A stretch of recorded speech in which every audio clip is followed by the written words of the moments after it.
Hi guys. So today we are going to start fundamental rights. Okay?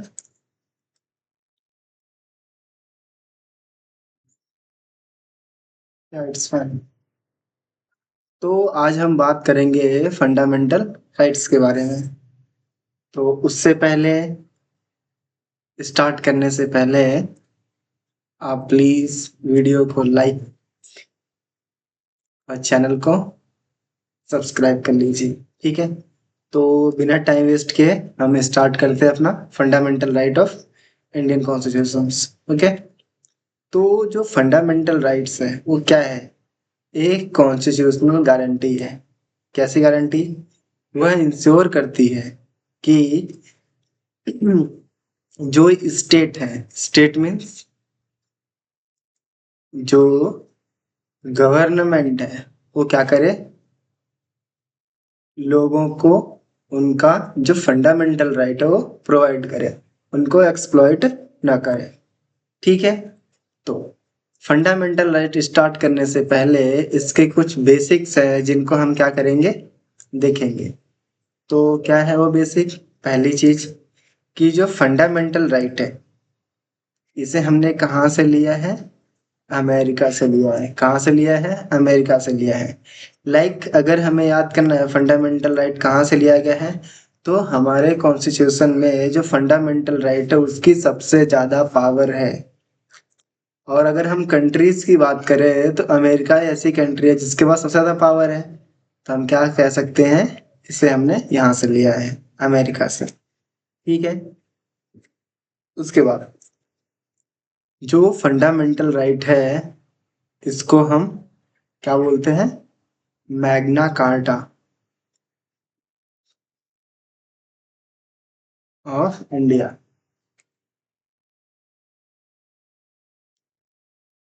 ठीक। I hope इतना आपको समझ में आया होगा।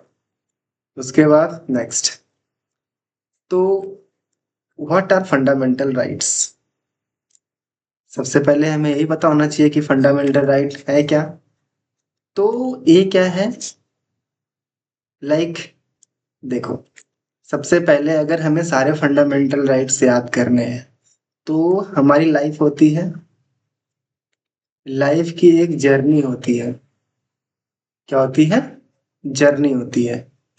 तो जर्नी जब होती है तो उसमें जब हम बात करेंगे कि हमारा कॉन्स्टिट्यूशन हमें क्या प्रोवाइड करता है, तो जितने भी हमारे पास लाइफ को जीने के लिए जितने सारे आप सोच सकते हैं, वो सभी चीजें अगर इंक्लूड करें, एक जगह कंसाइज करें, तो उसी को हम कह सकते हैं कि ये हमारे फंडामेंटल राइट है।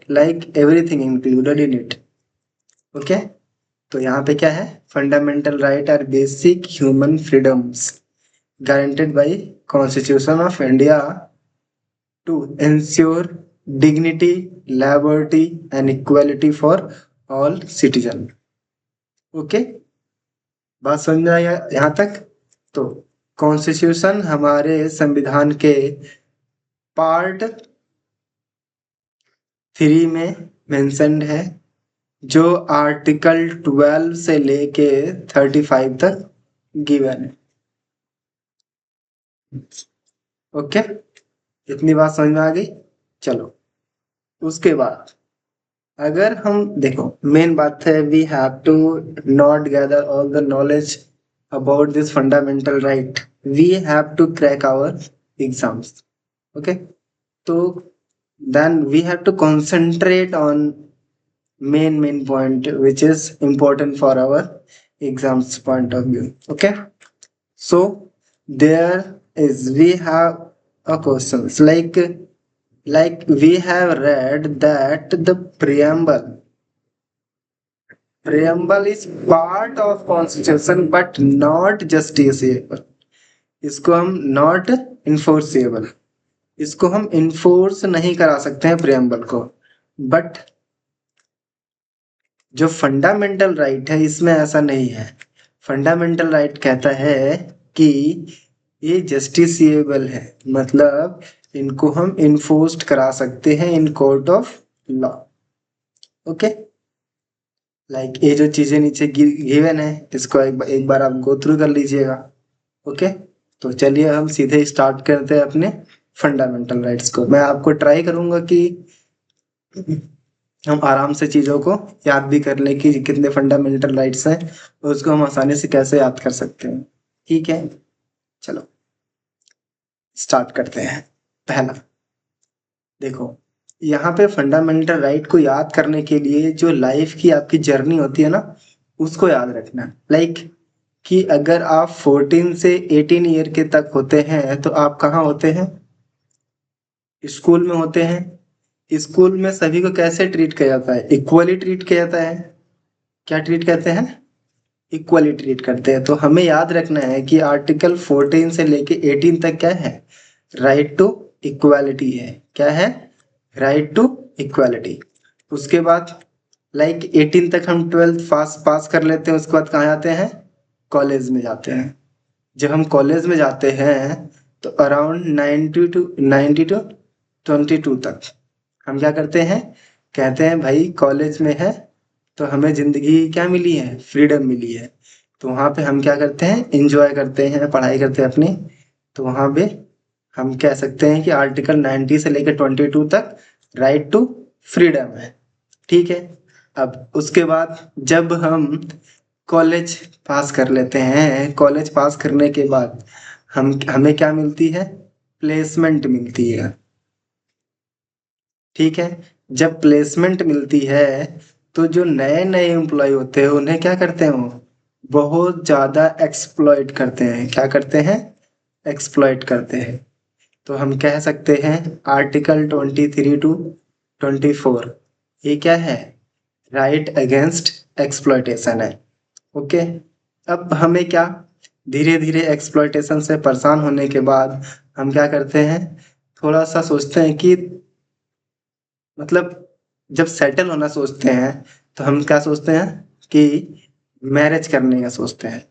जब मैरिज करना सोचते हैं तो वहाँ पे क्या आता है? रिलीजन आता है।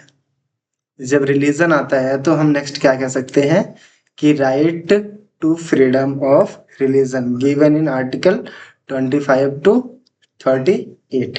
ओके, यहाँ तक बात समझ में आ गई? 25 टू 28। उसके बाद वेट अ मिनट, हाँ कर सकते हैं। उसके बाद लाइक जब इतने में शादी हो जाती है तो शादी के बाद हम क्या करते हैं? सभी त्योहार को आराम से मनाना शुरू करते हैं। लाइक हमारा जो कल्चर होता है, ठीक है, उसी के साथ में यहाँ इस एज तक आते आते हम हायर स्टडी भी करते हैं। करते कि नहीं करते हैं? तो हायर स्टडी लाइक PhD।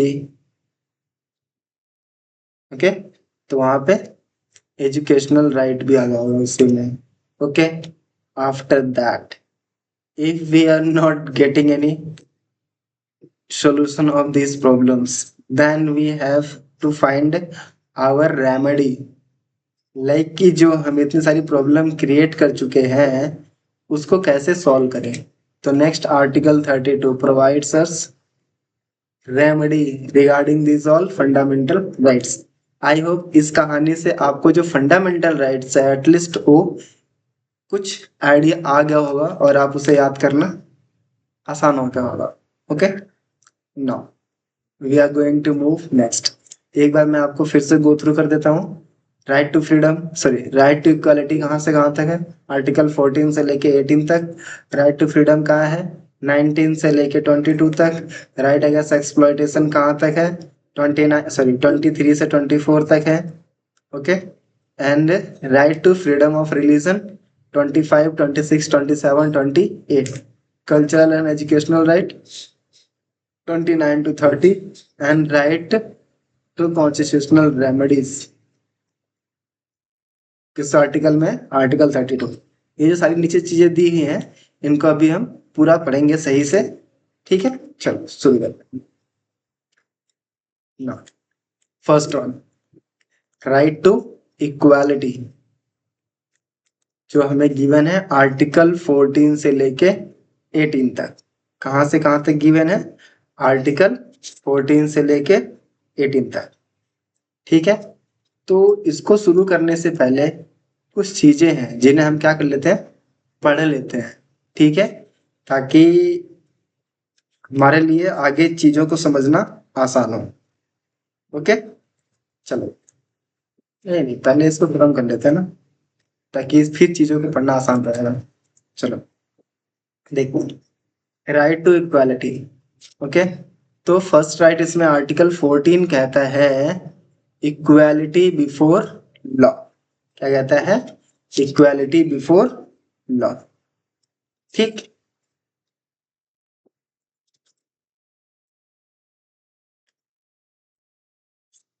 चलो इसमें देखते हैं क्या है।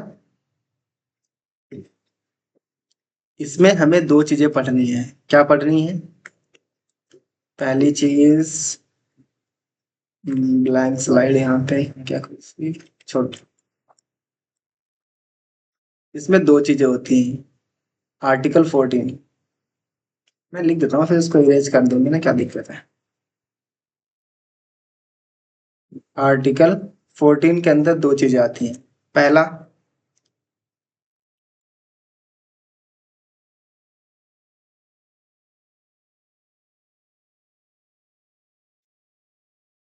Equality before law. Second one is equal protection of law. ठीक है, तो जो इक्वालिटी बिफोर लॉ है, इसको हमने कहाँ से लिया है? पेन चेंज कर दो। इसको हमने लिया है इंग्लैंड से। कहाँ से लिया है? इंग्लैंड से। ये क्या है? नेगेटिवली वर्डेड आइडिया है। ठीक है, अब इसका मतलब क्या होता है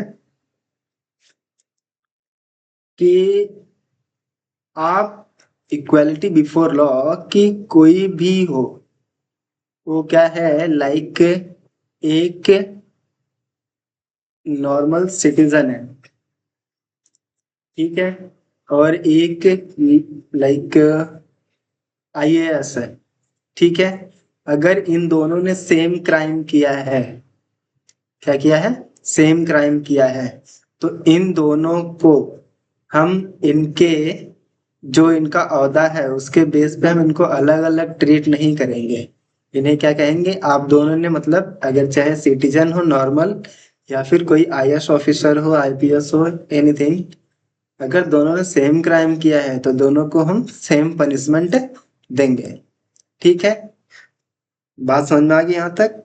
next one is equal protection of law.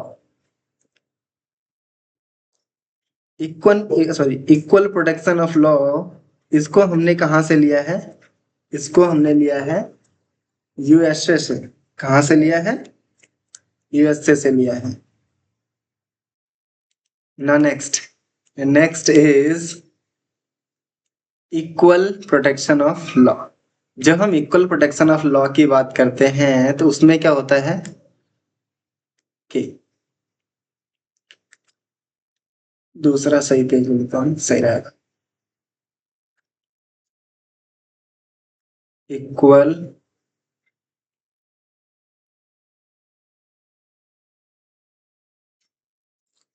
Protection of law.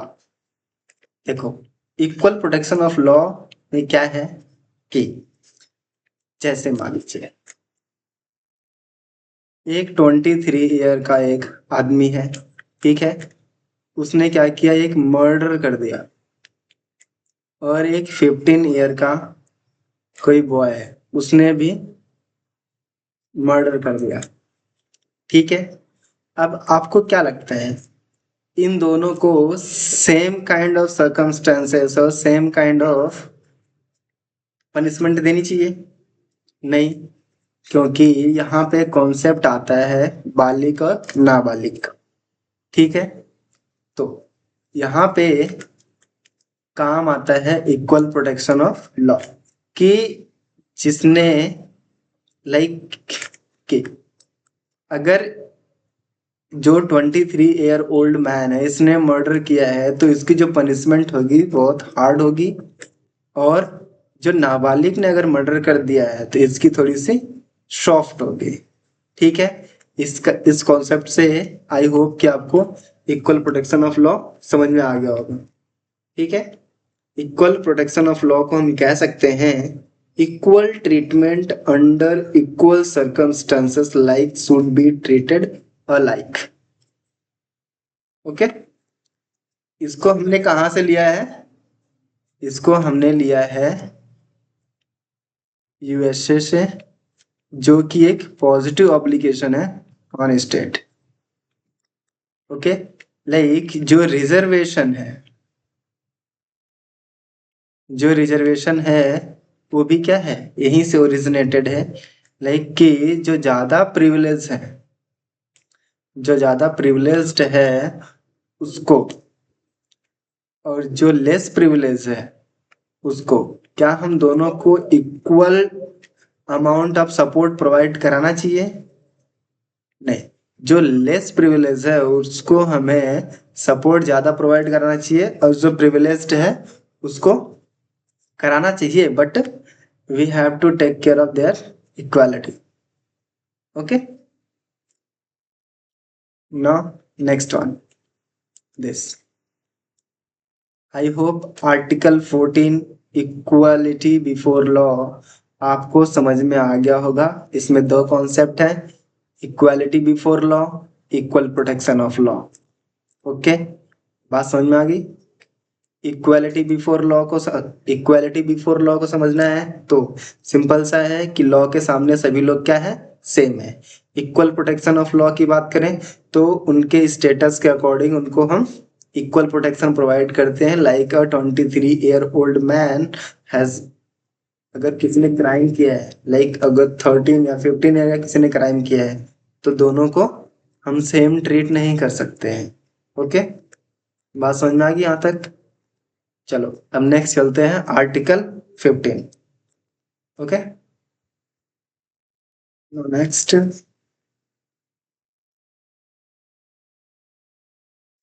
Wait a minute,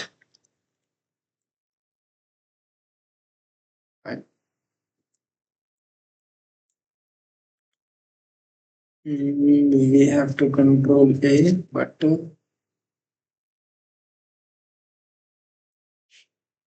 yeah, no, it's fine.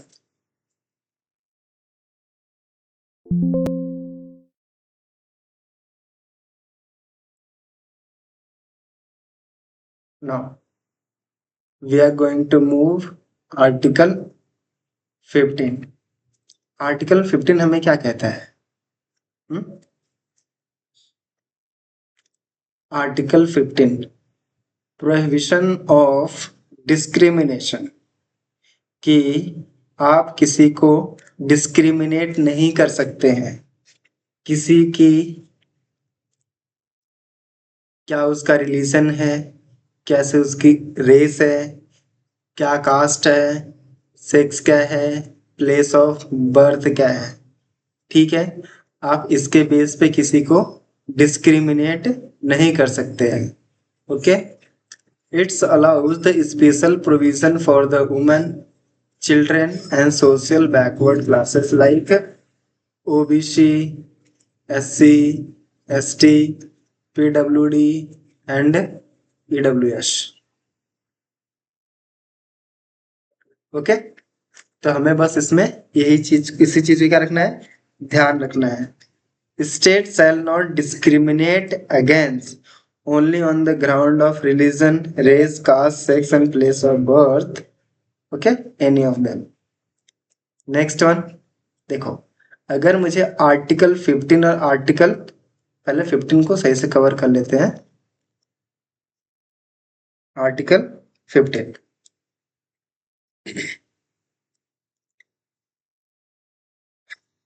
चलो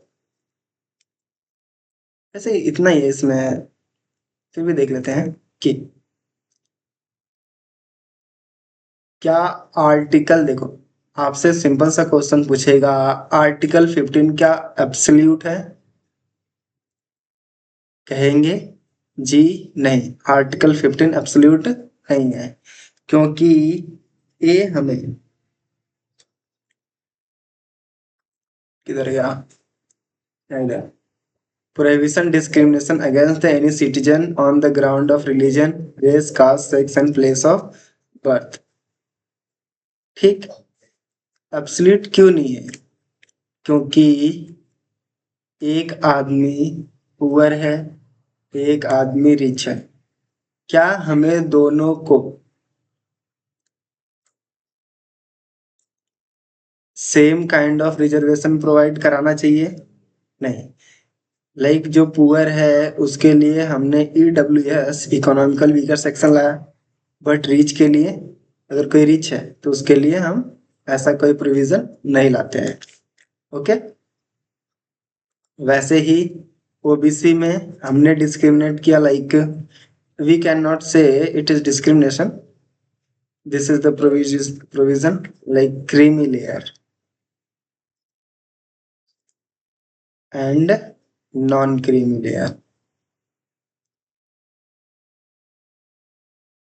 ये जो दोनों कॉन्सेप्ट हैं आर्टिकल 15 में, दोनों को वैलिडेट किया गया है। Okay, now next,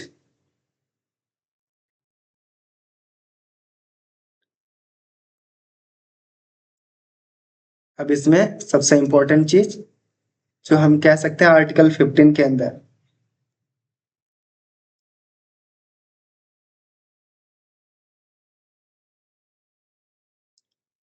article 15 sub clause 4, इसमें क्या है कि इसको हमने इंट्रोड्यूस किया था फर्स्ट अमेंडमेंट एक्ट 1951। ठीक है, तो हमने क्या कहा कि इसमें हमने स्पेशल प्रोविजन बनाया है, यही जो मैंने आपको बताया, स्पेशल प्रोविजन बनाया किसके लिए? OBC, SC, ST. ठीक है, यहां तक बात समझ में आ गई? इसी तरह से इसी में हमने यहाँ भी रिजर्वेशन प्रोवाइड करा,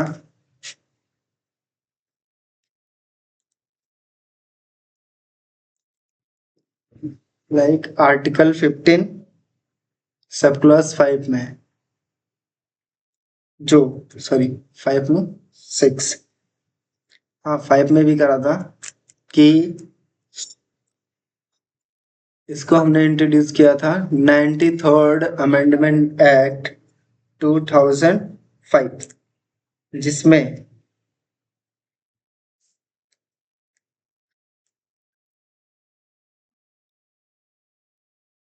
जो बैकवर्ड क्लासेस थी लाइक ओबीसी, बैकवर्ड क्लासेस को हमने एडमिशन में, किसमें?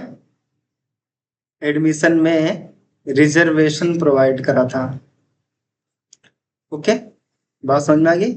और इसी के according article 15 sub clause 5, sorry sub clause 6 में क्या है? 103rd constitutional amendment 2019। ठीक है, कॉन्स्टिट्यूशनल अमेंडमेंट एक्ट 2019, जिसमें हमने 10% सीट रिजर्व करी थी इकोनॉमिकल वीकर सेक्शन के लिए। ठीक, आई होप आपको आर्टिकल 15 समझ में आएगा। रिवाइज करता हूँ फिर से। Prohibition of discrimination, prohibition discrimination against any citizens on ground only on religion, race, caste, sex, place of birth, allows the special provision for the women, children and social backward classes like SOBC, SC, ST, PWD, EWS। Okay, तो इसमें पहला provision इधर है। ठीक है, article 15, इसमें article 15 क्या है? अब्सोल्यूट है? जी नहीं, अब्सोल्यूट नहीं है। चलो नेक्स्ट, एक सेकंड इसको चेक कर लेता हूँ ना एब्सोल्यूट है कि नहीं। No it's fine, it's not absolute in nature, ये एब्सोल्यूट नहीं है क्योंकि इसमें हमने लाइक अलग अलग प्रोविजन बनाए हैं, पुअर्स के लिए अलग, रिच के लिए अलग, ठीक है। तो जैसे ओबीसी में creamy layer, non creamy layer, ठीक। तो आर्टिकल 15 का 4, फर्स्ट कॉन्स्टिट्यूशनल अमेंडमेंट 1951, जिसने क्या किया था, बैकवर्ड क्लासेस के लिए स्पेशल प्रोविजन इंट्रोड्यूस किया था, ओके। फिर article 15 93rd constitutional amendment act, जिसने बैकवर्ड क्लासेस सिटीजन के लिए एजुकेशनल इंस्टीट्यूट में एडमिशन के लिए रिजर्वेशन प्रोवाइड किया था, ठीक है। अगेन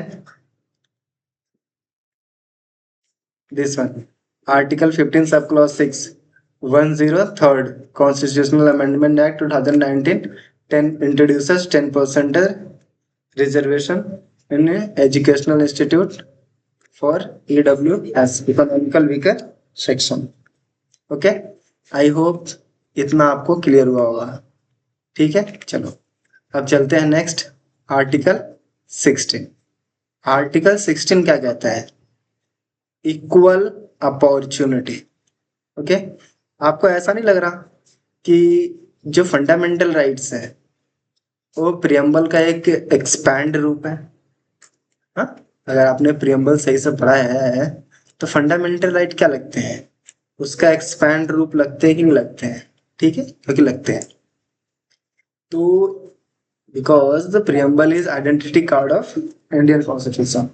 चलो अब चलते हैं next, article 16, equal opportunity. The it's ensure the equality of opportunity for all citizen in matter related to public employment, okay, prohibits discrimination in recruitment and promotion process, okay। तो इसमें भी हमें याद रखना है यह नॉट एब्सोल्यूट है, okay, enforceable है।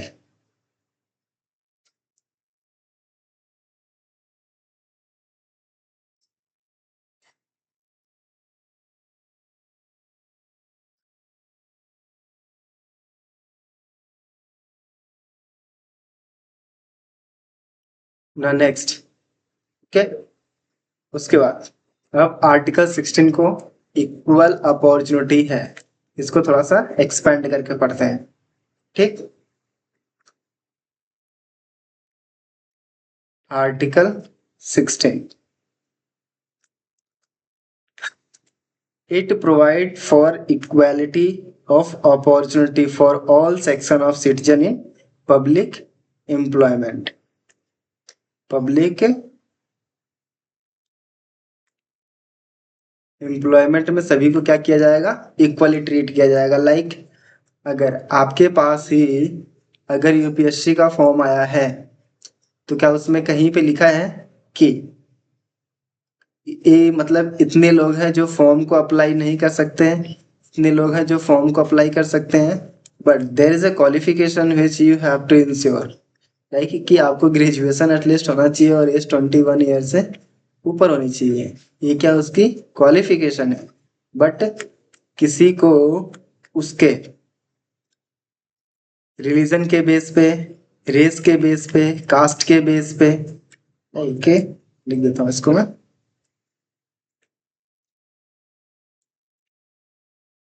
Religion, race, caste, sex, place of birth, वो कहाँ का रेसिडेंस है, इसके अकॉर्डिंग हम किसी को भी डिस्क्रिमिनेट नहीं करते हैं, ठीक है। चाहे आपका कोई सा भी रिलीजन हो, चाहे आप किसी भी रेस के हो, कास्ट कोई से भी हो, सेक्स कोई सा हो, मेल हो फीमेल हो, gender of like place of birth हो, उसका जन्म कहीं भी हो, चाहे Madhya Pradesh, UP, Maharashtra, anywhere he can apply या ही सी कैन अप्लाई, ठीक है। चाहे कहीं का भी रेसिडेंस हो, उसे क्या करते हैं हम, प्रोवाइड करते हैं कि हाँ भाई आप इसके लिए अप्लाई कर सकते हो इन पब्लिक एम्प्लॉयमेंट, ठीक है। यहाँ तक बात समझ में आई। चलो नेक्स्ट। अब इसमें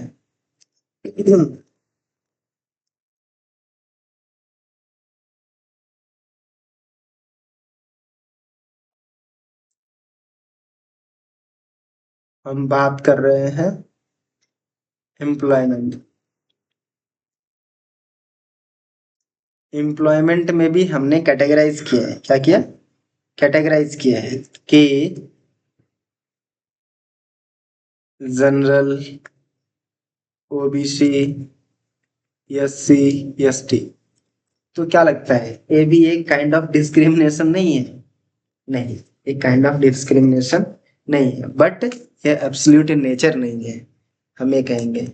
क्योंकि जो लेस प्रिविलेज पीपल हैं, जो लेस प्रिविलेज है लाइक ओबीसी, एससी, एसटी, तो इनको एम्प्लॉयमेंट में ज्यादा से ज्यादा अपॉर्चुनिटी मिले, इनका अपलिफ्टमेंट हो,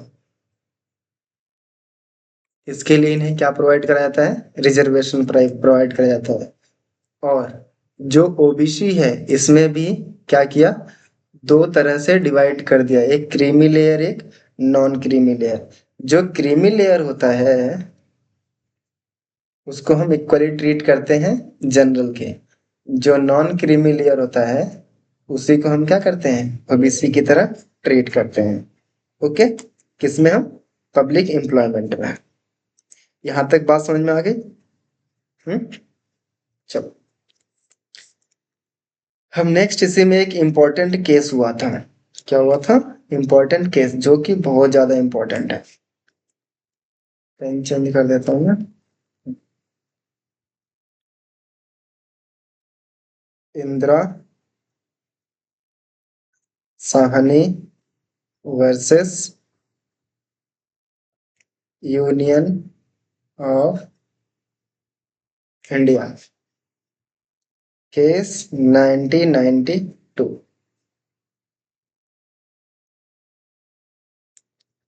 इसमें क्या कहा गया कि जो रिजर्वेशन है, क्या है? जो रिजर्वेशन है फॉर द ओबीसी,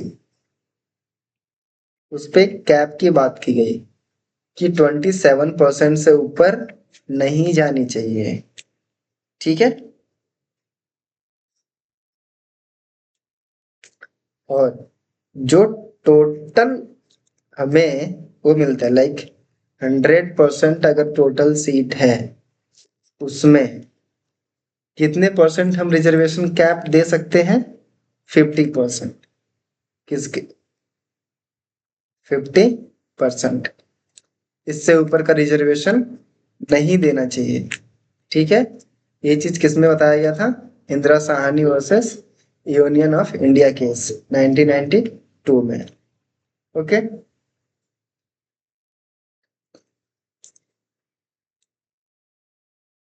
और इसी इंदिरा साहनी केस में कहा गया था कि जैसे कि जो रिजर्वेशन हम दे रहे हैं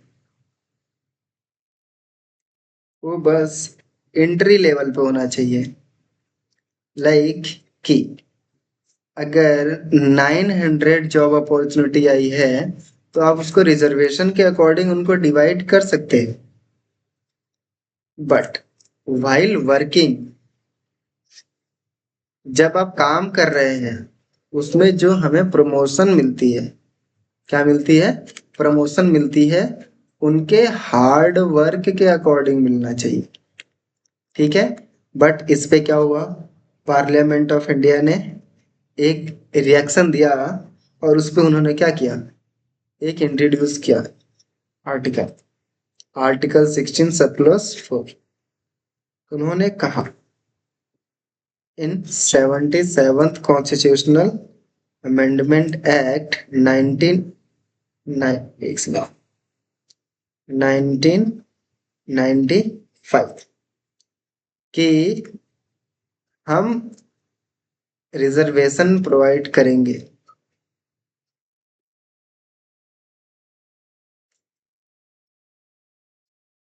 reservation will be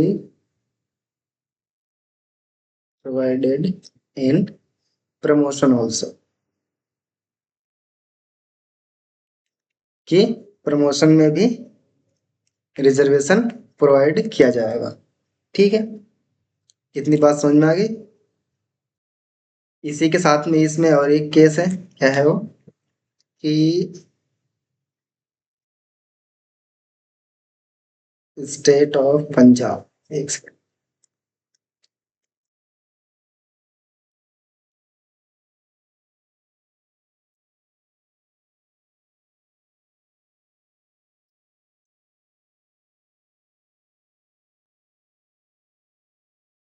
state of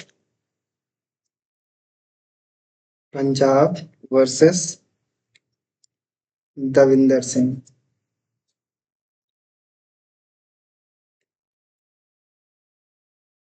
case 2020। इसमें क्या कहा गया, क्या आंसर किया गया, कि जो सभी स्टेट हैं जो हमने रिजर्वेशन प्रोवाइड किया है उसके अंदर वो सब कोटा भी बना सकते हैं। ठीक है, कि हाँ हम इस कास्ट का क्या करते हैं, लाइक इसको हम ज्यादा रिजर्वेशन प्रोवाइड कर रहे हैं as compared to provided by central government. Okay, हमें याद रखना है देवेंद्र सिंह केस को। आई होप इतनी बात समझ में आ गई होगी। इसी के साथ में इसमें एक चीज और है जो मैं ऐड कर देता हूँ पे।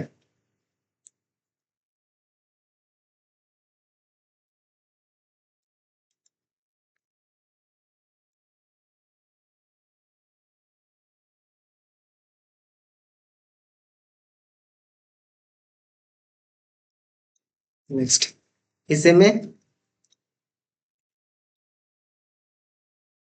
क्या है कि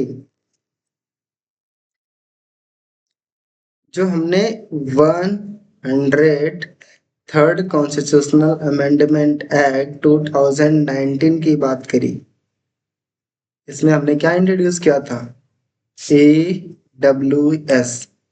इसने आर्टिकल 16 में भी आर्टिकल 6 सब क्लॉज 6 को ऐड किया, जिसमें 10% रिजर्वेशन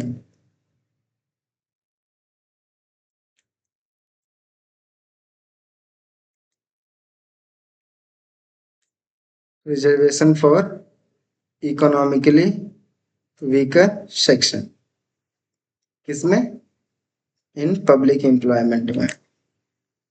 बात समझ में आ गई यहाँ तक। तो आर्टिकल 16 को भी एक बार हम क्या करते हैं, रिवाइज कर लेते हैं थोड़ा सा। चलो, क्या कहता है article 16, equal opportunity, ensure equality of opportunity for all citizens is matters related to public employment, prohibits discrimination in recruitment and the promotion process, not absolute in nature, not absolute in nature, and it enforceable in court of law। Okay, इसमें article 16, public employment में सबको equal opportunity मिलेगी, उनको हम किसी तरीके से discriminate नहीं करेंगे, चाहे उनका कोई रिलीजन हो, रेस हो, caste, sex, place of birth हो। ठीक है, लाइक अगर यूपीएससी का फॉर्म आया तो उसमें हम कोई भी कास्ट, रेस, किसी भी कोई भी उसको क्या कर सकता है, अप्लाई कर सकता है, पर सिटीजन ऑफ इंडिया होना चाहिए। ओके, नेक्स्ट, इसमें एम्प्लॉयमेंट में हमने क्या क्या कैटेगराइज किया, general, OBC, SC ST. SC ST में भी जो क्रीमी लेयर है, नॉन क्रीमी लेयर है, इसी चीज को इंट्रोड्यूस किया गया था इंदिरा साहनी केस में, क्रीमी लेयर को। ठीक है, कि जिनकी जो क्रीमी लेयर के अंदर आते हैं ओबीसी में, उनको भी जनरल की इक्वल ट्रीट किया जाए, और जो नॉन क्रीमी लेयर के अंदर आते हैं उन्हीं को ओबीसी का रिजर्वेशन मिले, और एससी एसटी के अपलिफ्टमेंट के लिए उनको भी रिजर्वेशन दिया जाता है। Indira Sahni case versus union of India 1992 में ये इंश्योर किया गया कि जो ओबीसी का रिजर्वेशन है उस पे कैप लगे 27% का, इसके ऊपर का रिजर्वेशन उन्हें प्रोवाइड ना हो। लाइक कि अगर टोटल एम्प्लॉयमेंट 100% का होता है तो टोटल जो रिजर्वेशन है, चाहे ओबीसी का हो, चाहे एससी का हो, चाहे एसटी का हो, ठीक है, वो 50% से ऊपर नहीं जाना चाहिए। बट इस कैप को तोड़ दिया, टू हमने किसमें 103rd constitutional amendment act which is introduce 2019। Okay, तो ये जो 10% एक्स्ट्रा दे दिया तो इंदिरा साहनी केस का वायलेशन हो गया। चलो नेक्स्ट है, फिर इसमें इंश्योर किया गया इंदिरा साहनी केस में कि किसी को रिजर्वेशन अगर मिलता है तो एंट्री बेस पे मिला जाता है। लाइक अगर 900 एम्प्लॉयमेंट अपॉर्चुनिटी निकली है तो उसमें सबको equally, sorry, the seats are divided on based on reservation, but after working promotion में उनको रिजर्वेशन न दिया जाए। बट इस पे पार्लियामेंट ने क्या किया, रिएक्ट किया। पार्लियामेंट ने क्या कहा, उन्होंने 77th कॉन्स्टिट्यूशनल अमेंडमेंट किया 1995 का, जिसमें उन्होंने कहा कि reservation will be provided in promotion also. ठीक है, बात समझ में आ गया यहाँ तक। इस पे फिर नेक्स्ट क्या था, state of Punjab versus Davinder Singh case 2020। इसमें कहा गया कि स्टेट अपना जो उनको मिलता है सारा, तो उसमें अपना सब कोटा बना सकते हैं कि हमें इनका, लाइक अगर ओबीसी वहां पे कम है, SC ST ज्यादा है, लाइक तेलंगाना, उधर हम SC ST को रिजर्वेशन बढ़ा देंगे और ओबीसी का रिजर्वेशन थोड़ा सा कम कर सकते हैं। ठीक है, तो सब कोटा क्रिएट कर सकता है पंजाब, सॉरी कोई सा भी स्टेट, इस केस में कहा गया। ठीक है, next one is 103rd constitutional amendment act 2019, जिसमें EWS को इंट्रोड्यूस किया गया था। तो इसमें कहा गया 10% seat reserve for the economical weaker section in public employment. I hope it's clear. Okay, आशा करता हूँ कि आपको ये कॉन्सेप्ट समझ में आया होगा।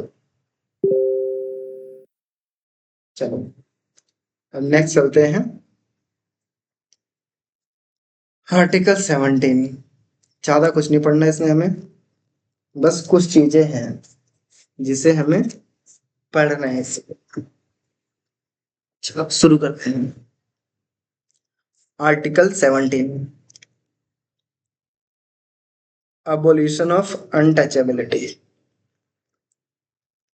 Yeah, this one is fine. Abolition of untouchability. अब कोई आपसे पूछे क्या absolute in nature है? हाँ, ये सारे जो है absolute नहीं है, बट ये क्या है, absolute in nature है कि हाँ चाहे कोई सा भी circumstances हो, इसका वायलेशन नहीं होना चाहिए।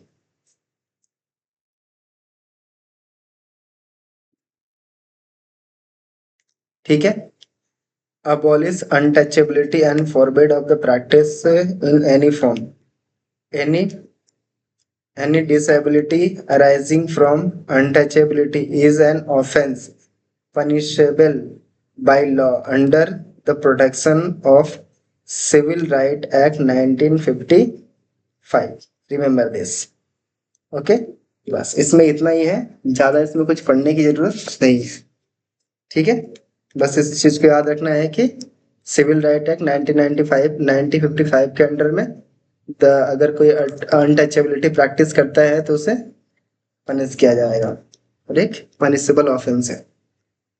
ठीक है, चाहे कहीं भी हो, चाहे काम करने में हो, लाइक कॉलेज में हो, एजुकेशन में हो, कहीं पे भी इसको हम नेग्लेक्ट नहीं करेंगे। ये क्या है, एब्सोल्यूट है, इसको फॉलो करना है तो करना है। ठीक है, next one is abolition of title, article 18।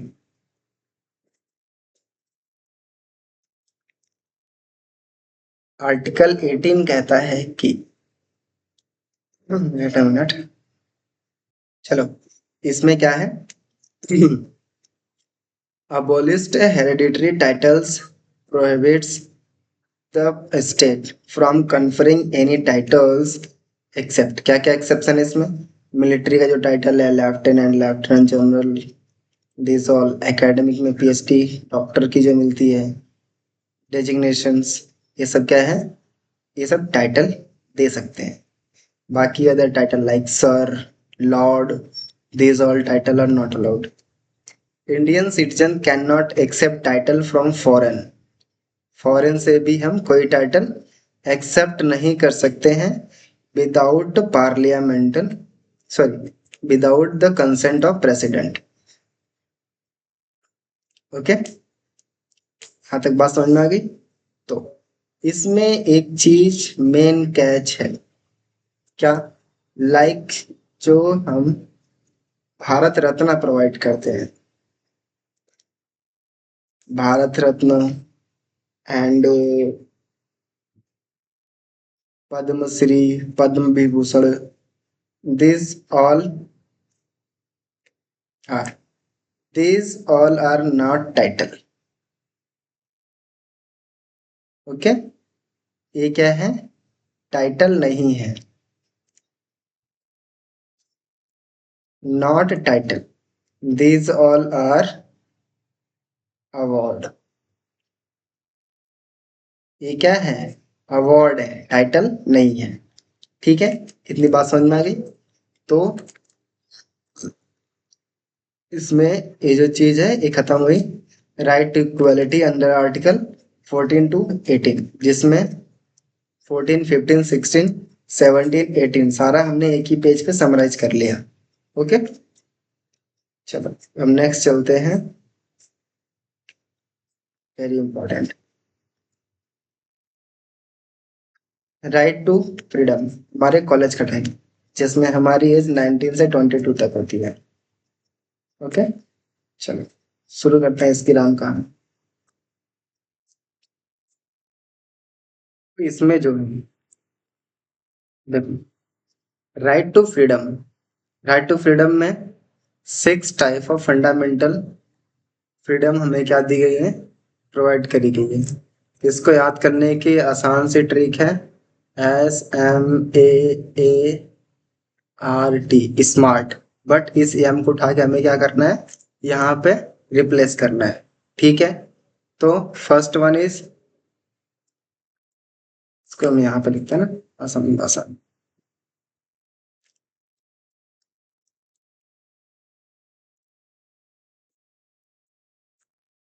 तो लाइक SMAART है, हमें एम को यहाँ पे लिखना है, तो हम क्या कहेंगे? एस से हो गया first one, article 19 sub clause A है freedom of speech and expression. ठीक है, सेकंड वन इज ए, मैंने कहा ना एम को यहाँ पे रिप्लेस करना है, असेंबली। सेकंड ए, फॉर्म एनी एसोसिएशन, कोई सा भी एसोसिएशन आप बना सकते हैं। अब नेक्स्ट वन इज मूवमेंट, आप इंडियन टेरिटरी पे कहीं में भी जाके घूम सकते हैं, मूवमेंट कर सकते हैं। नेक्स्ट वन इज आर, कहीं पे भी जाके आप रिसाइड कर सकते हैं, रेसिडेंस हो सकते हैं। ठीक है,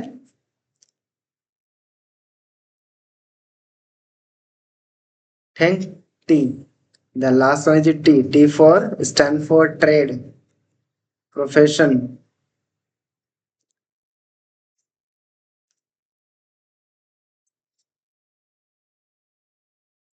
ओके, कोई सा भी ऑक्यूपेशन विच यू वांट, कोई सा भी बिजनेस आप कर सकते हैं।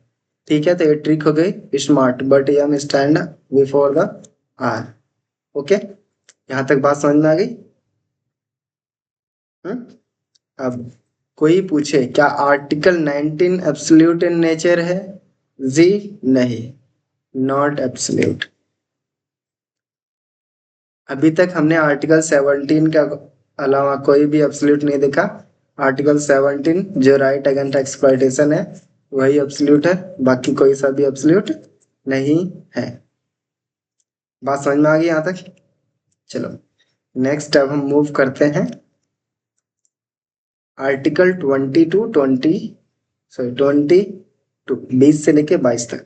ठीक है, जो हमें क्या प्रोवाइड करता है? लीगल प्रोटेक्शन प्रोवाइड कराता है। क्या प्रोवाइड कराता है?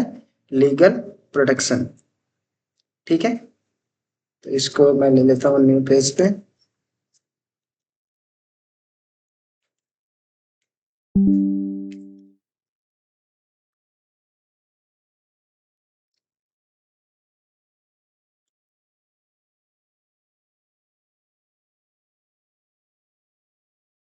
चलो, क्योंकि ये इंपॉर्टेंट है ना।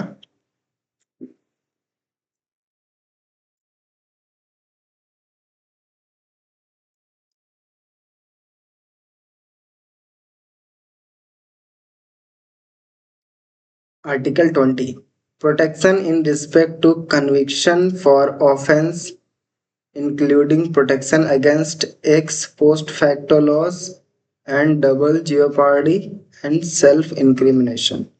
तो इसमें तीन चीजें हैं, एक्स पोस्ट फैक्टो क्या होता है, डबल जियोपार्डी क्या होता है, और सेल्फ इंक्रिमिनेशन क्या होता है। तो पहले फर्स्ट वाला है, इसको हम समझते हैं, एक्स पोस्ट फैक्टो। तो ये क्या कहता है कि लाइक प्रेजेंट में किसी ने कोई क्राइम किया, ठीक है, प्रेजेंट में किसी ने कोई क्राइम किया, अगर प्रेजेंट में किसी ने कोई क्राइम किया और जो प्रेजेंट में है उसकी जो पनिशमेंट है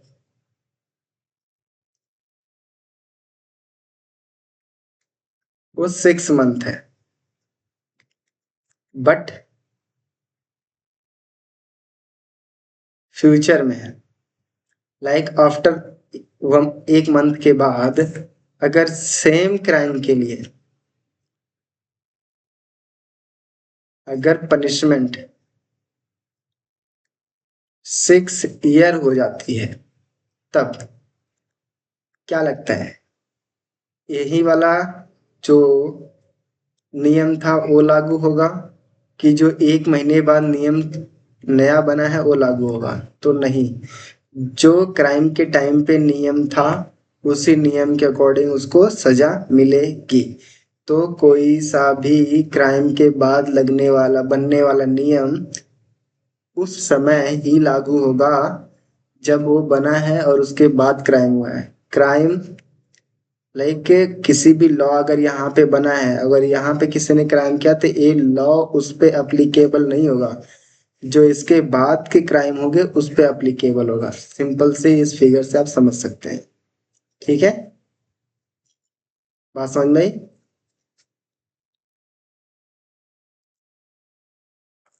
चलो next, double jeopardy.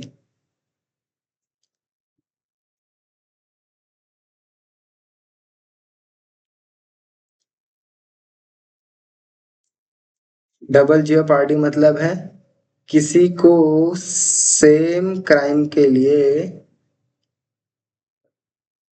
2 time punishment नहीं दी जा सकती है, ठीक है, बात समझ में आ गई यहाँ तक।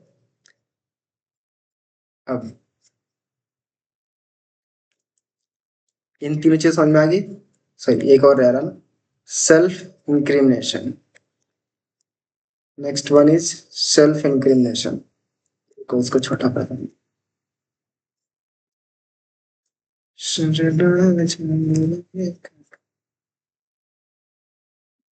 नहीं नहीं नहीं, कंपल्शन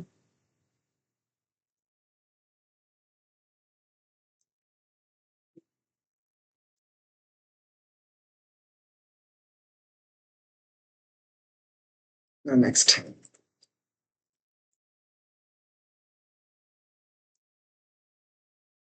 नेक्स्ट क्या है, सेल्फ इंक्रिमिनेशन, कि अगर मान लीजिए आपको पुलिस कस्टडी में रखा गया, पुलिस ने आपको पीट पीट के कोई सा भी एक आपके खिलाफ ही आपको लिखवा लिया कि हाँ गवाही दे दी आपने कि आपने ऐसा क्राइम किया है। तो ये जो सेल्फ इंक्रिमिनेशन आपने इन फ्रंट ऑफ पुलिस किया है, इसको कोर्ट में नहीं माना जाएगा, ठीक है, कोर्ट में नॉट एक्सेप्टेबल, ठीक है। तो आर्टिकल 20 के अंदर ये तीन चीजें हैं, x post facto, double jeopardy and self incrimination. इतनी बात समझ में आई, चलो ठीक है। अब नेक्स्ट चलते हैं article 21 which is very important. Okay, article 21 अभी तो बहुत बड़ा हो चुका है। Right to life and personal liberty expanded through the judicial interpretation to include the various dimensions like right to privacy, right to health, right to education, right to dignity, and now right to die with dignity. This one also added. Like recently, we have seen a case in which there's maybe a question जिसमें आपसे पूछ सकता है क्या dignity के साथ मरना भी हमारा एक फंडामेंटल राइट है, तो कहेंगे हाँ, under article 21 die with dignity is also our fundamental right. Okay, now next is article 21A, which is the inserted by amendment 86 2002, provides the right to free and compulsory education, free and compulsory education for the children aged between 6 to 14 year. Remember this, 6 to 14 year. The UPSC can confuse you, give to this 16 to 18, 10 to 18 like this. So you have to stick to this data 6 to 14 year only. Okay, fine. Now we are going to move this article 22. Article 22 very important because there's a many thing which is the part of this article 20. Protection against arbitrary arrest and detentions include right to be informed of ground, consult legal counsels, and to be produced before magistrate within 14 hours, except traveling time. Travelling time को छोड़ के 24 our में हमें क्या करना है, judiciary के सामने आपको किसी भी ने जो क्राइम किया है, देखो पहली चीज कि उसको इन्फॉर्म करना है, दूसरी चीज उसको एक लीगल कंसल्ट के लिए वकील चाहिए, वो ले सकता है, तीसरी चीज 24 आवर के अंदर में ही एक्सेप्ट ट्रेवल टाइम उसको क्या करना है, मजिस्ट्रेट के सामने पेश करना है। इतनी बात समझ में आ गई? But there is a catch, इसमें भी क्या है, कैच है। क्या कैच है देखते हैं यहाँ पे, आर्टिकल 22।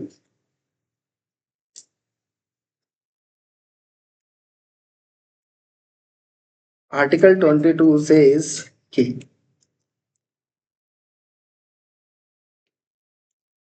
अगर आपको किसी नेशनल इमरजेंसी नहीं, नेशनल सिक्योरिटी, अगर पता लगता है कि ये कोई बंदा है जो नेशनल सिक्योरिटी के लिए थ्रेट है,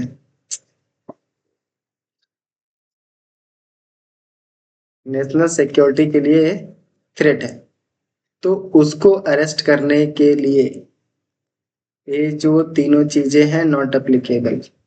तो उसको इन्फॉर्म करना, उसको किसी से कंसल्ट करने के लिए, या फिर 24 आवर के अंदर मजिस्ट्रेट के सामने प्रोड्यूस करने के लिए।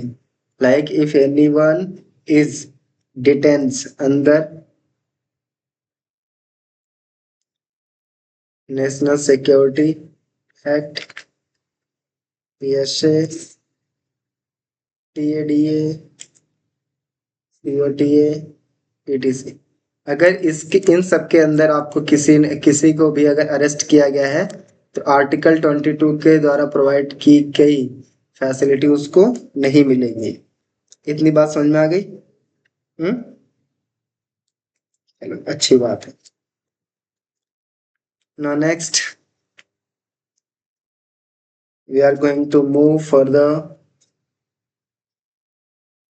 this one, article 23 and article 20. Before that we have something.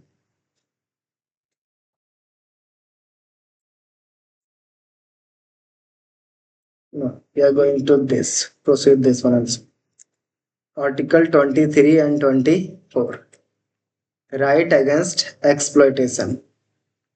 ठीक है, अब हमें याद रखना है कि हाँ भैया, अब हमने कॉलेज पास कर लिया है, कॉलेज पास के बाद हम प्लेसमेंट में जाते हैं फर्स्ट टाइम।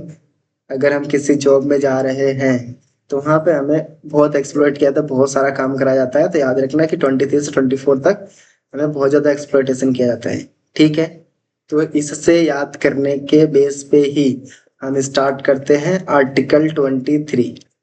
कौन सा article? Article 23, the prohibition to traffic in human beings. किसी को भी आप बंधुआ मजदूर नहीं बना सकते हैं। बोले तो फोर्स्ड लेबर किसी से नहीं कराया जा सकता है। ठीक है, लाइक बॉन्डेड लेबर नहीं करा सकते हैं। ठीक है, बात समझ में आ गई? तो ह्यूमन ट्रैफिकिंग को प्रोहिबिट किया जाता है under article 23। That's it, this one only you have to consider in it. Article 24, prohibition of child labor. Prohibition of employment prohibits employment of children below age 14 year in factories, mine or any other hazardous employment. This one is very important. The Child Labor Prohibition and Regulation Act 1986. This one is very important. इसके base पे कौन सा law बनाया गया? This one, the child labour prohibition and regulation act 1996। And इसी के साथ में सब्सिक्वेंट हमने बहुत सारे अमेंडमेंट किए, फंडामेंटल में अमेंडमेंट किया, लाइक अभी हमने पीछे देखा था। फिर उसके बाद आगे हम डीपीएसपी पढ़ेंगे, उसमें भी बहुत सारे अमेंडमेंट किए गए ताकि हम चिल्ड्रेन को उनकी डिग्निटी प्रोवाइड कर सके, उन्हें इंश्योर कर सके। ओके, तो देखो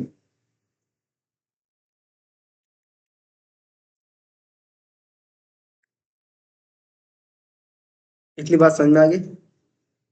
Now there is something. This provision reflect Indian commitment. It's eliminate exploitation practice and protecting vulnerable section of society. The Supreme Court has interpreted this article expansively, linking them to Article 21, right to life and dignity. This both. कि अगर कोई आदमी है तो उसको right to work भी है, कि हाँ राइट टू लाइफ है, right to life with dignity है, तो उसका फोर्स लेबर नहीं करा सकते। तो इसको हम डायरेक्ट लिंक करते हैं किससे? आर्टिकल 21 के साथ भी इसको हम क्या कर सकते हैं? लिंक कर सकते हैं। यहाँ तक बात समझ में आ गई? चलो नेक्स्ट। यहाँ पे एक चीज और है कि हाँ वही बताने जा रहा था मैं, कि क्या लाइक अगर एक फैमिली के अंदर अगर कोई काम करता है, लाइक फैमिली मेंबर है, क्या उसके यहाँ काम करना लाइक अगर फैमिली बिजनेस है क्या उसमें भी काम नहीं कर सकते?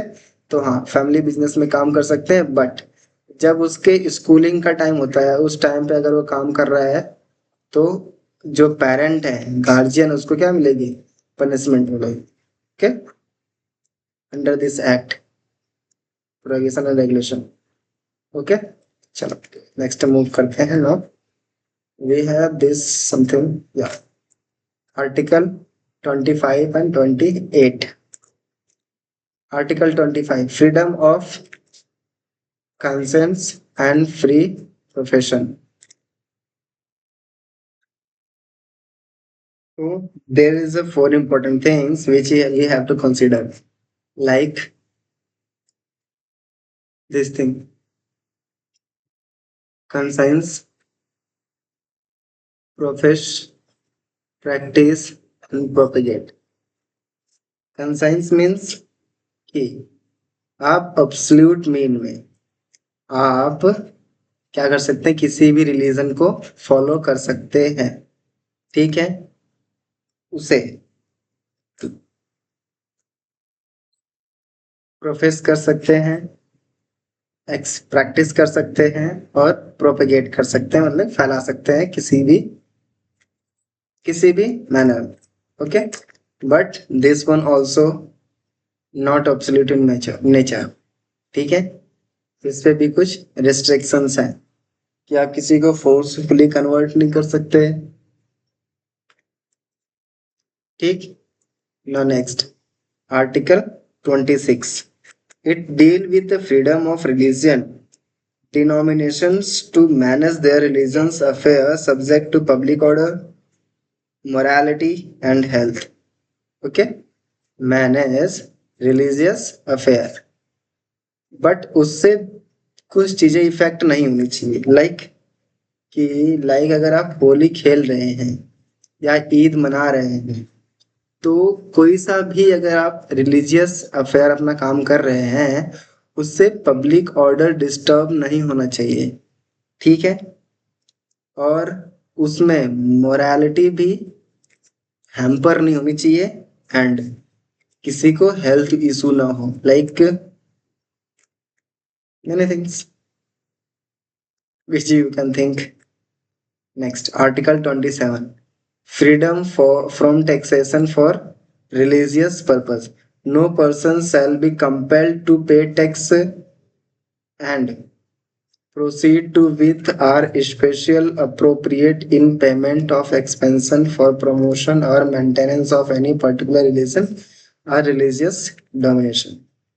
ठीक है, तो इस चीज को ऐसे ही याद कर लेना, freedom for taxation on religious purpose. Like अगर आप 5 करोड़ रुपीज किसी मंदिर को अगर आप डोनेट करते हैं, ठीक है, तो उस पर किसी भी तरह का टैक्स नहीं लगेगा। ठीक है, very frequent example. Next one is article 28। Okay, the freedom from religious instruction in state institution. Okay, like अगर कोई भी इंस्टीट्यूशन है, जैसे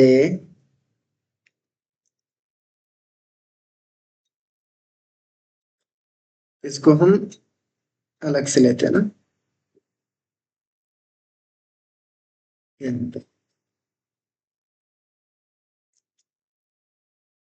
आर्टिकल 28। चलो देखते हैं, हमें पता है कि ये किस पे बात करता है, deal with imparting religious institutions in educational institute, कि कोई सा भी अगर एजुकेशनल इंस्टीट्यूट है,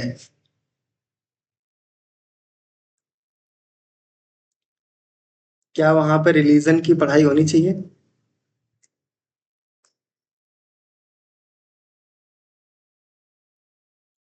इसके बारे में बात करते हैं। ठीक है, तो इसमें 4 टाइप्स इंस्टीट्यूशन मेंशन करे गए हैं। First one, Holi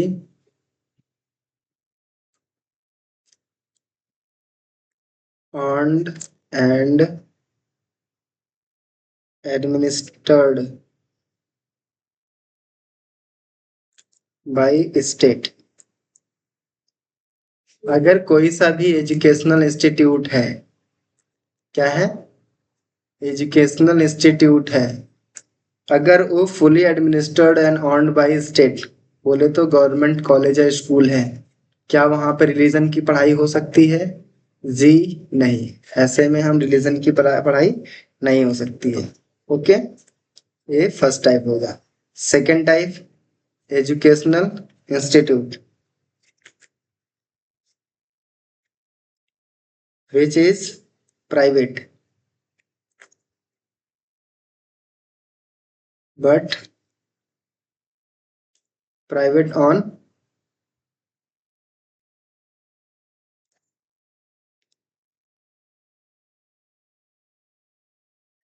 by added and नाम चलते नहीं, recognized by state। तो इस वाले में भी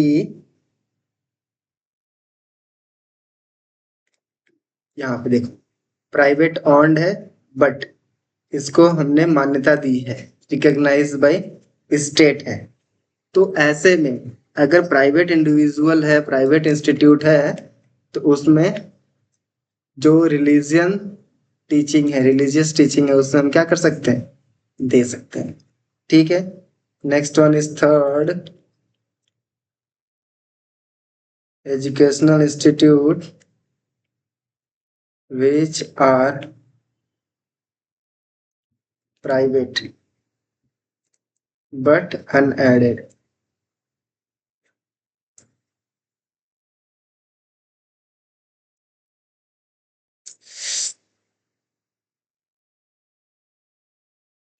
Unaided or recognized by state। तो ऐसे वाले में भी रिलीजियस एजुकेशन क्या है, अलाउड है, फोर वाले।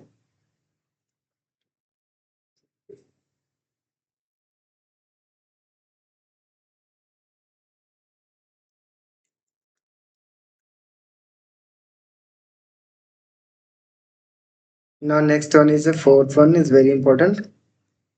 Before that, let us make it.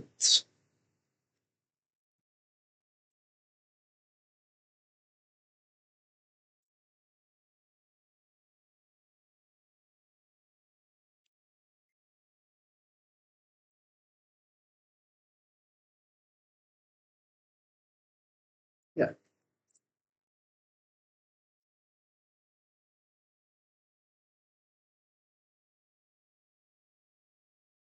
fourth one. Fourth one, what's saying? Like any educational institute.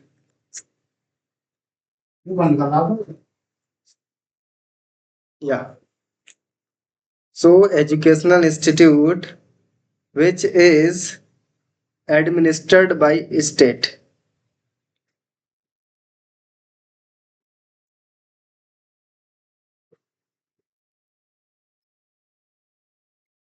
but established by religious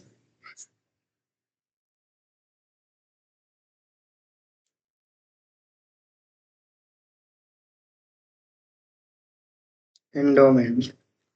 तो ऐसे में इंस्टीट्यूट में जो रिलीजियस टीचिंग है वो अलाउ है, even they can force for religious teaching. Okay, establish by, अगर किसी रिलीजियस इंडोमेंट या फिर ट्रस्ट के द्वारा स्टैब्लिश किया गया है। तो ये चार चीजें हमें याद रखनी है। आर्टिकल 28 क्या करता है, एजुकेशनल इंस्टीट्यूट को रिलीजियस टीचिंग के बारे में फ्रीडम देता है, but there is some kind of restrictions like which the educational institute जो fully owned and administered by state है उसमें रिलीजियस टीचिंग नॉट अलाउड। ठीक है। और जो सेकंड एंड थर्ड टाइप है इसमें अलाउड है but not forcible. Okay. But fourth one, अगर वो किसी रिलीजियस पर्पज के लिए ही अगर स्टैब्लिश है और किसी ट्रस्ट के द्वारा स्टैब्लिश है तो उसको हम रिलीजियस टीचिंग स्टूडेंट को करा सकता है वो, और even they can force and introduce as a subject. ठीक है, नॉट फोर्स, कंपल्सरी सब्जेक्ट कर सकता है उसमें।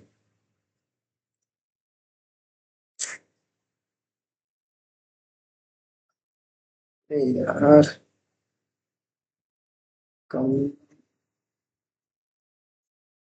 कंपल्सरी कर सकता है।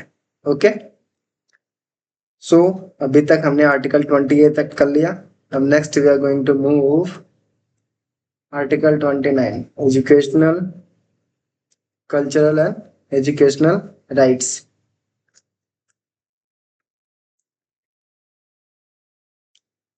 सो फर्स्ट इज आर्टिकल 29। या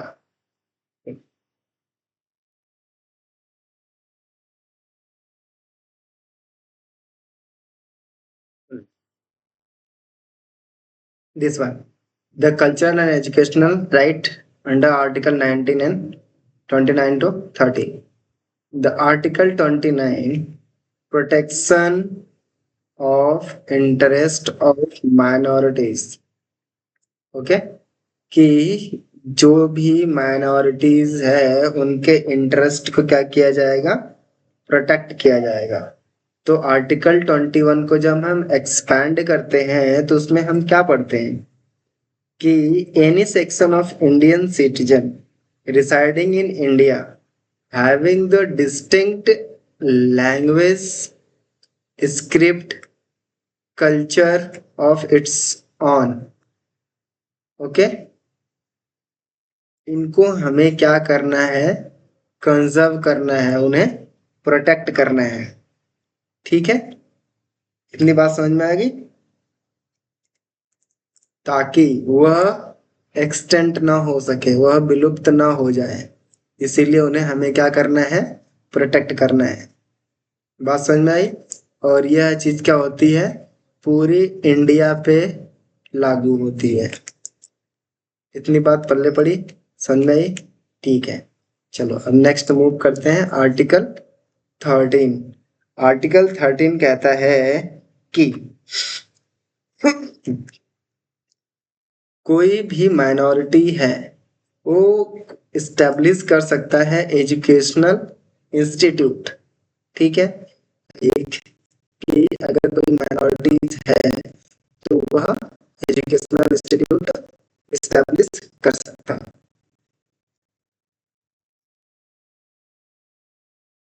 बस this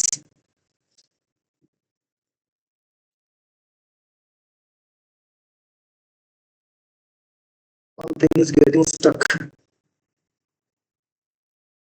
Wait a minute.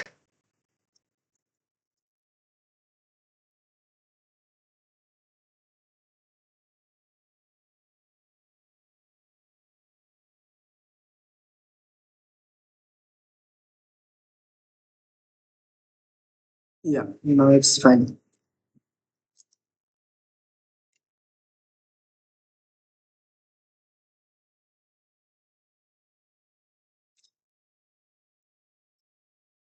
Then Article 13 says the right of minority to establish educational institute. All minority, whatever based on religion or language, shall have to right to establish and administer their educational institutions for of their choice.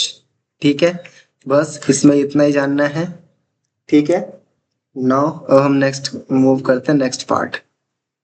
Article 23 which is the soul of Indian constitution. ये क्या है, soul है। Soul of Indian constitution किसने कहा था, doctor Bhimrao Ambedkar ji ने। Like here this is called heart and soul of constitutions by doctor Bhimrao Ambedkar. Article 32 provides the right to move to the supreme court. कहाँ हम मूव कर सकते हैं, सुप्रीम कोर्ट है। Directly enforcement of fundamental right, this make fundamental rights meaning and enforceable. ठीक है, अगर हम कॉन्स्टिट्यूशन में बात करें तो सबसे इंपॉर्टेंट आर्टिकल कौन सा है, दिस वन, आर्टिकल 32। बिना इसके हम कोई सा भी, जितने भी फंडामेंटल राइट हमने पढ़े उनको अप्लाई नहीं करा सकते हैं। ठीक है, इसके बारे में इतना ही जानते हैं। बाकी habeas corpus, mandamus, prohibition, certiorari, quo warranto, इसको हम अलग वीडियो में देखेंगे क्योंकि ये पूरा का पूरा अलग कॉन्सेप्ट है। ठीक है, no moving to next thing, कि क्या जो लाइक अब मेन चीज यही है, इतने में से यूपीएससी हमें क्या करता है, फंसाता है, क्योंकि ये important features and landmark cases of fundamental right है। सो थोड़ा सा जूम कर, उसके जूम हो गया। I think this much is fine, या this much is fine. So first one, this one, like अगर कोई पूछे कि क्या फंडामेंटल राइट जस्टिएबल है, तो कहेंगे हम यस। इसको हम अंडर आर्टिकल 32 से हम कहाँ जा सकते हैं? डायरेक्ट सुप्रीम कोर्ट में जा सकते हैं। आर्टिकल 226 कहता है कि हम इससे डायरेक्टली हाई कोर्ट में जा सकते हैं। ठीक है, बात समझ में आ गई? आर्टिकल 226 जब हम ये वाला पार्ट पढ़ेंगे सही से नेक्स्ट वीडियो में, तब इसके बारे में विस्तार से जानेंगे। सिटीजन वर्सेस नॉन सिटीजन्स, तो इसमें हमें याद रखना है कुछ आर्टिकल है जो ओनली सिटीजन्स के लिए अवेलेबल है, लाइक 15, 16, 19, 29 एंड 30। ठीक है, 15, 16, 19, 29, 30। और बाकी जो सभी फंडामेंटल राइट्स है वो सबके लिए अवेलेबल है। ठीक है, others for all persons like 14, 20, 21, 23 and 24। ठीक, not absolute, like subject to reasonable restriction in interest of sovereignty, security, public order, morality and health. तो नॉट इन एब्सोल्यूट है। चलो अब हम बात करते हैं सीधे जब हमारे यहाँ इमरजेंसी लगती है। इमरजेंसी जब पढ़ेंगे तो उसमें विस्तार से पढ़ेंगे, अभी फिलहाल सस्पेंशन ड्यूरिंग इमरजेंसी। क्या जब इमरजेंसी लगती है तो सारे फंडामेंटल राइट सस्पेंड हो जाते हैं, कोई सा भी काम नहीं करता? तो ऐसा नहीं है। जब भी इमरजेंसी लगती है आर्टिकल 19 ऑटोमेटिकली सस्पेंड हो जाता है, क्योंकि आर्टिकल 90 में सारी चीजें गिवन है, मूवमेंट है, एसोसिएशन है, तो नहीं बना सकते उस समय में। Other fundamental right suspended by presidential order except article 20 and 21 which cannot be suspended after amendment 44th 1978। ठीक है, ये क्यों? क्योंकि जब हमारी पूर्व प्रधानमंत्री इंदिरा गांधी जी ने क्या किया था? इमरजेंसी लगाई थी, तो उस समय किसी को भी उठा के जेल में डाल दिया था। आर्टिकल 20 का वायलेशन हुआ था। ठीक है, आर्टिकल 21 राइट टू लाइफ, इसका भी वायलेशन हुआ था। तो अमेंडमेंट 44 से इन चीजों को ऐड किया गया कि आर्टिकल 20 और आर्टिकल 21 किसी भी सर्कमस्टेंसेस में सस्पेंड नहीं हो सकते हैं। ठीक है, तो इसके इम्पोर्टेंट अमेंडमेंट्स क्या है? लगातार बोल बोल के ना, चलो शुरू करते हैं इधर। 44th amendment 1978 made Article 20 and 21 non-suspendable during emergency.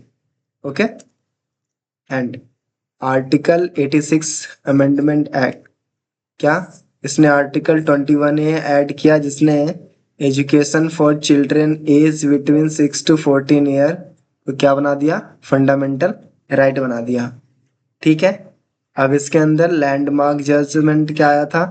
Keshavananda Bharti case, Maneka Gandhi case और गोलकनाथ केस। तो केशवानंद भारती केस क्या कहता है कि established a basic structure of doctrine holding that the parliament cannot amend the constitution in manner that destroys its basic structure including fundamental right। तो इसमें क्या कहा गया था केशवानंद भारती केस में कि पार्लियामेंट किसी भी ऐसे प्रोविजन को नहीं चेंज कर सकती है जो हमारे फंडामेंटल राइट को क्या करे, जो कॉन्स्टिट्यूशन के बेसिक स्ट्रक्चर डॉक्ट्रिन को हैम्पर करे। ठीक है, next one, Menaka Gandhi case expanded article 21 scope holding that right to life include right to life with dignity, introduce the concept of due process and hold the procedure must be fair, justice and reasonable। Menaka Gandhi case में कहा गया कि अगर कोई भी law बनता है तो उसमें सभी चीजें चेक करी जानी चाहिए कि क्या उसमें सभी प्रोसेस को फॉलो किया गया है। ठीक है, कि जितने प्रोसीजर हैं उसको फेयर रहे या उनको जस्टिसेबल बनाया गया, क्या सभी का रीजन दिया गया।